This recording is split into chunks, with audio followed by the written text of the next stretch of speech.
What's up, guys? We got a project. This is my brother Andrew right here, and this is his 1953 Chevy 3100.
By the end of this video, we're gonna get this thing running.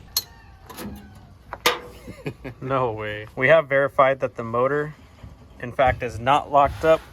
We can spin this pulley. This motor turns. We've already spun it a few times, so that's a good sign. We have the carburetor out already. We're gonna clean that out. We're also gonna check out some of the wiring because these wires are just spaghetti. It's just everywhere. There's some pieces of wire that are just sticking out that have no place to go. So we're gonna get the wiring sorted out and figure out what goes where and prevent an electrical fire. Trying to figure out if this is a 6-volt or a 12-volt system. Right now, Andrew here, he's cleaning off the ignition coil so we can see if there's any labeling. So it looks like we're working with the 6-volt system still. Probably eventually we're gonna convert this to a 12-volt system. While he gets that back on, I'm gonna go ahead and look at the alternator. As far as what I could see up here, I don't see any labeling. I'm just gonna assume that this is gonna be a 6-volt alternator. Okay, so I'm gonna go ahead and disassemble the carburetor. I have no idea what I'm getting myself into. I'm just gonna tear this thing apart and see what we got going on here.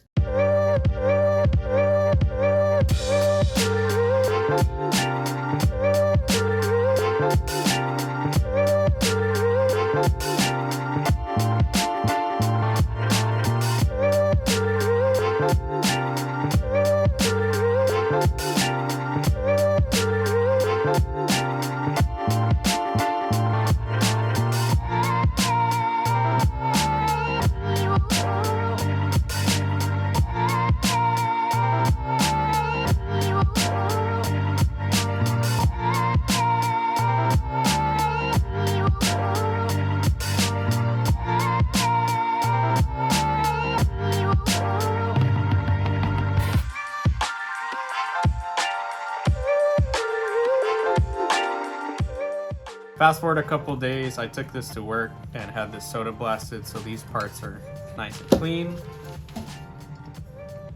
This was all rusty and now it's all clean, ready to be put together.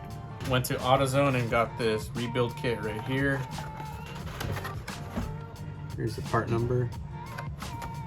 Okay, now I'm gonna go ahead and put this together and I'm gonna time lapse it.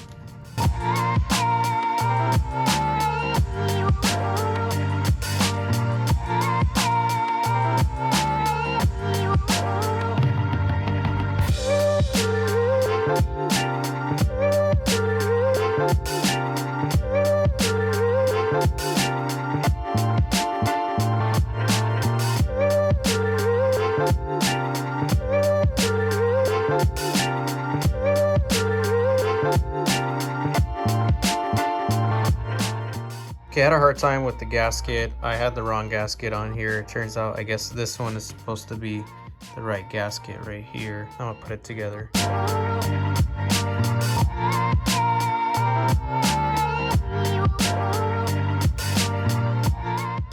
Got the freshly rebuilt carburetor. We're gonna throw that on right now.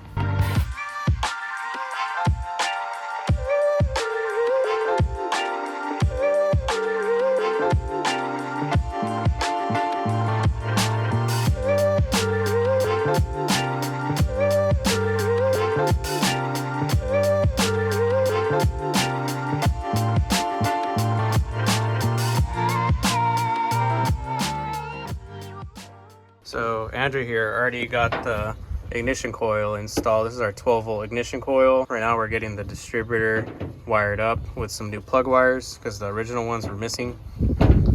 I took the cap off to make sure that cylinder 1 is pointed in the right spot, and there's a timing mark in the back of that bell housing right there, and there's a BB that's, I guess, pressed into the flywheel, so it looks like it's lined up pretty well. So we're gonna leave everything as is on that distributor. I know there's some adjustments that could be made, but we're just gonna leave it alone for now. So Andrew here has got a battery, 12-volt battery. We're gonna connect it and see if the starter even turns over. I also have the main power for the cab removed because we have not converted anything to 6-volt yet. So this bolt is rusted out, so it's not going to tighten up anymore. That's fine, just leave it on there like that. You want to jump in and push the pedal? Sure. Because it's live right now. I mean, the starter's live. Other one. Oh, you want the starter? Oh, shit.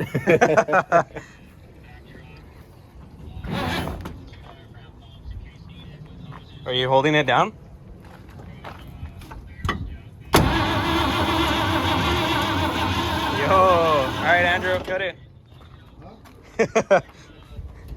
All right, well, the starter works. That's pretty cool. All right, so we're another step closer to getting this started, but we do have an issue. So our oil filter, you can see there's no return line, and that's because it is missing. Just kidding, it's not missing, it's under the truck. But it is broken. So a new one is like $44 or something like that. It's pretty expensive for a hose, and we just want to see if this engine runs. So we're probably gonna remove the feed line and plug up where the line comes out of. So right now Andrew's removing that line. From what I've heard, that the feed line to that filter is not a direct line from the oil pump. So only part of the oil actually goes to the oil filter. I guess it was like an addition to the engine, but only about like 10% of the oil even goes through the filter. So it's kind of pointless having it. We will still keep it, but however, right now we're gonna take it out and try to fire up the motor.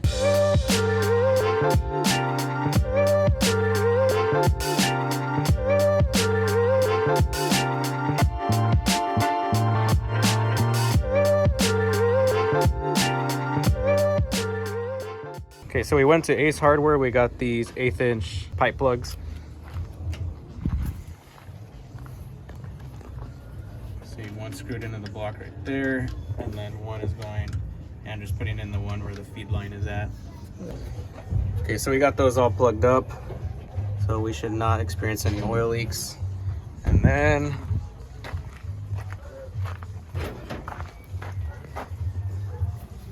I'm not gonna have the ignition coil connected to the inside yet, to the ignition switch. I'm gonna have it connected straight to the battery. So this is gonna be my switch. So when we're ready to run it, all I'm gonna do is just connect it. I'm gonna turn the motor over, and hopefully it starts with some fuel. And speaking of fuel, I'm finding shit. what'd you find? Oh! There we go. Now it's complete. Sick. All right, so we need to see if there's any fuel in there, and we need to see the condition of this tank, and hopefully it's not rusted inside. Yeah, take it out. While Andrew removes those hoses, I'm gonna go ahead and undo these clamps.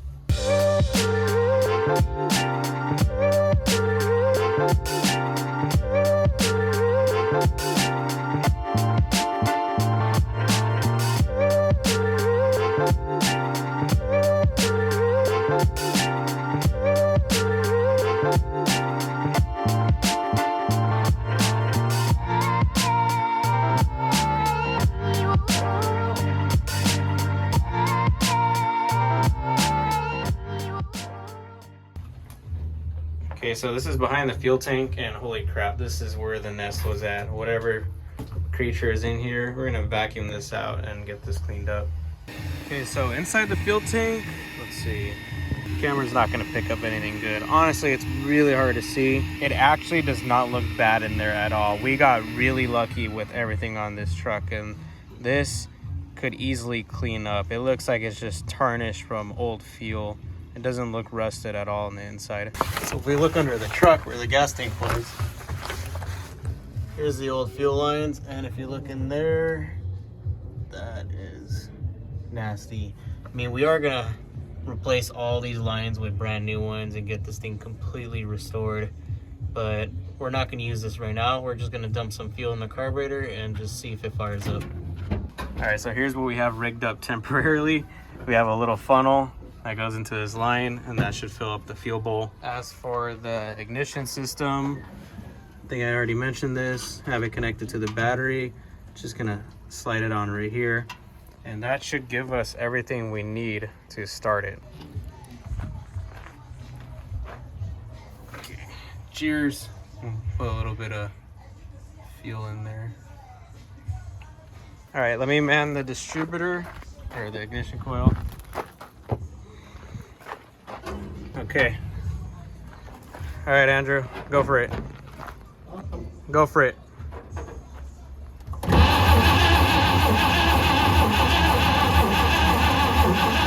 right, we're gonna see if it has spark. Yeah. Go ahead. All right, as you guys could see, we have no spark for some reason. So I'm suspecting it's the distributor because I went ahead and checked voltage at the ignition coil and it showed 12 volts. So we are good there. And we have voltage coming out of the ignition coil that goes to the distributor. So that leaves us with the distributor because from there on out, we have no ignition. We have no power. So we're gonna take it out and do some testing, see if it's good, visually check it, and also do some adjustments if we need to give it its full potential. If all else fails, we're just going to buy a new one. Alrighty guys, it's the next day. It actually rained out here a little bit, and I guess Hurricane Hillary is coming, but we'll see what happens. Since we have a break of some rain, we're gonna try to get as much of this done as possible. Andrew right now is taking out the distributor. We have the engine at top dead center. So he's taking off the vacuum line, and then we're gonna do that 1/2-inch bolt that holds down the distributor, and we'll take it out and take a look at it. All right, it's the next day after that. It started pouring as soon as I stopped the camera, but Andrew went ahead and installed the distributor, and it's pointed in the right direction. And the timing mark should be aligned, and it is. There's a spider dancing. Just kidding instead. So we did a couple things to the distributor. First of all, we cleaned it, so it looks pretty good. Second of all, we put a new contactor right there. The old one was pretty bad. It looked like it was just corroded at the contact points. So the new one, so hopefully that helps with the no spark issue. And we're putting it back together. All right, distributor should be ready to go. Andrew's gonna start it right about now. Just kidding, not yet. Doing a once over. We got a fire extinguisher right here ready, just in case. I'm gonna get a stool, like a wooden. Oh yeah, he's gonna get a stool because there's no seat in it right now. And of course, safety first. There we go. Andrew got his bench now. All right, we're gonna fire it up. All right, Andrew, you ready? All right, fire it up.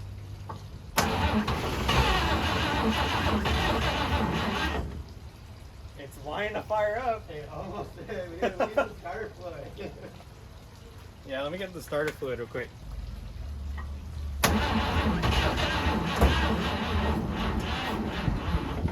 We might need to put it on the jumper. Well, our battery doesn't have enough juice to turn this motor over, so we have it on the charger. We don't have anything better than this, but we're gonna wait about like probably 20 minutes and see what's gonna happen. Okay, so the battery has a little bit more juice and it's dark again, so hopefully it starts right now. So Andrew's in the truck right now. Spray a little bit of and this starter fluid. All right, go for it, Andrew. Keep going.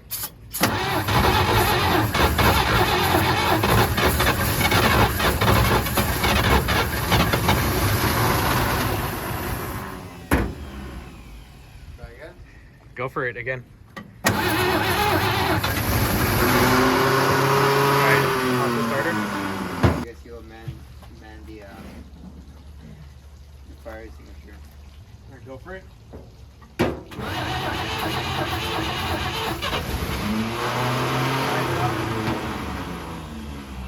might want to give it a little bit of gas.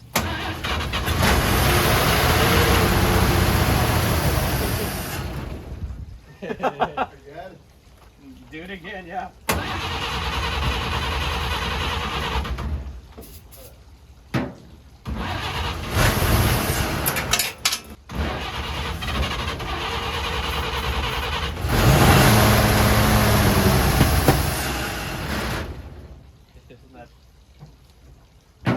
Pull the choke. Alright, we'll see if that does anything. Alright, go ahead.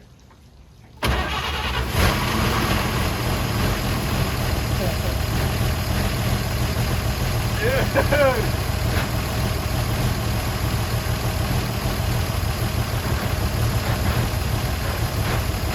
We got it ready!